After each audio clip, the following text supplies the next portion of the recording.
সিলেটে মাজার জিয়ারত শেষে লাশ হয়ে ফিরলেন একই পরিবারের 4 সদস্য।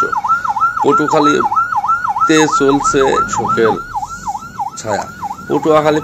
পটুয়াখালীর গলাচিপা সিলেটে মাজার জিয়ারত শেষে সড়ক দুর্ঘটনায় নিহত একই পরিবারের 4 জন সদস্য জানাজার হাজারো মানুষের ঢল। বাড়িতে চলছে শোকের মাতম। শুক্রবার ভোর 5টায় গলাচিপা উপজেলার সদর ইউনিয়নের বোয়ালিয়া গ্রামের মিধা বাড়িতে ফ্রিজিং লাইট ভাই অ্যাম্বুলেন্স যোগে 4টি মরদেহ বাড়িতে এসে পৌঁছল।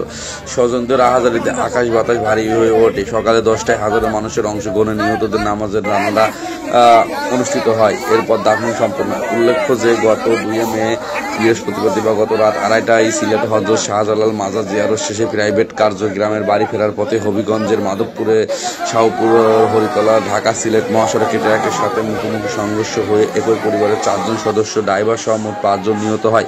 নিহতরা হলো একই পরিবারের মৃত মেজো আলী মিধার ছেলে জামাল, জামালের স্ত্রী কামরুন নাহার ও ছেলে মোহাম্মদ অনন্ত এবং জামালের ছোট ভাই এনামুল খোকন। বিস্তারিত প্রতিবেদনে।